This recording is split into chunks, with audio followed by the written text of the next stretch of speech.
merci. Donc, c'est Ibrahima Dia, sociologue. Je voudrais juste apporter une perspective dans la réflexion globale qu'on a eue sur cette question de d'évolution de la pensée et des idées. Pour rappeler un peu, dire qu'il y a un gros problème, c'est le problème du choix de quel type de société, quel modèle de société on veut construire. Cheikh Ahmed Tidiane Al-Maktoum disait à l'époque, dans les années 60, qu'on va vers, dans les 50 ans à venir, on va vers une société avec deux sociétés parallèles. Il disait en wolof, li ma gis mooy fii ki ay at dañuy am ñaari Sénégal. Parce que bu ma demee di waxtaan, parce qu'il était Saint-Louisien, donc il avait une double fréquentation des gens des daara et des gens de l'école.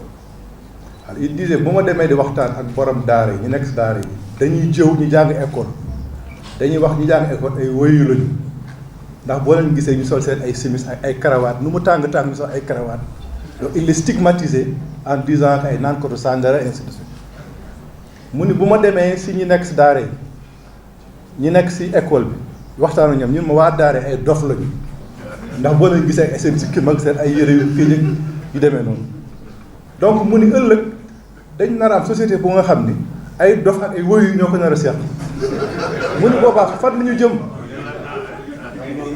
Alors et il disait que dañu war a fexe ba stigmatisation boobu ñu dindi ko c'est le il a dit ñun ñu nekk daara yi nañ commencé di sol kara di sol tenue di sol veste bu ñu wàññi wutale ak ñeneen ñi jàng daara ñi jàng école nañ commencé di sol xaftaan ba ñu bañ leen différencier parce que déjà rek à l'époque il y avait une stigmatisation mu ni nañ fexe aussi ba si biir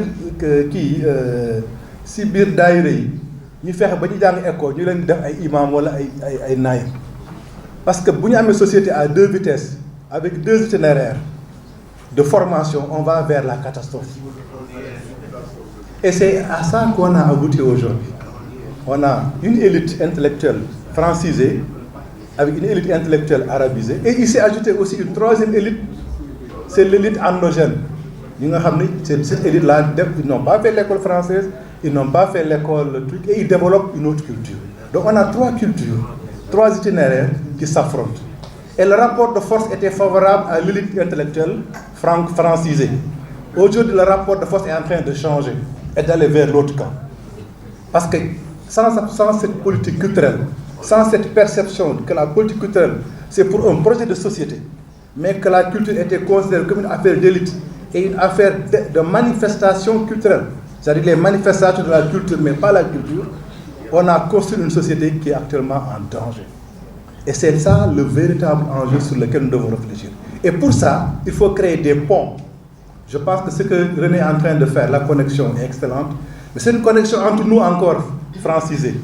Il faut faire les ponts pour qu'on soit connecté avec ceux qui sont dans l'itinéraire, en tout cas la filière ou la chaîne de valeur arabo-islamique, et ceux qui sont dans la filière arabo-endogène.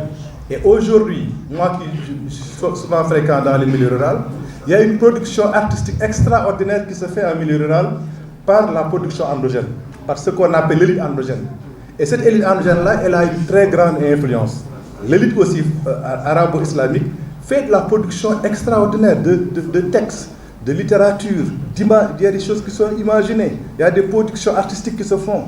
Et le fait qu'il y ait et ça Ali Mana a fait un excellent travail avec son groupe, le fait qu'il y ait des radios locales, des radios communautaires, fait que dans ces milieux-là, on ne parle même pas français. On parle la langue locale, on développe les cultures locales, on fait des productions locales. Donc, il faut qu'on se rende compte que la culture, elle est dynamique aujourd'hui dans ce pays. Mais c'est nous maintenant, les élites, qui sont marginalisées par rapport à la grande masse qui est dans l'autre camp. Alors, il faut créer les ponts.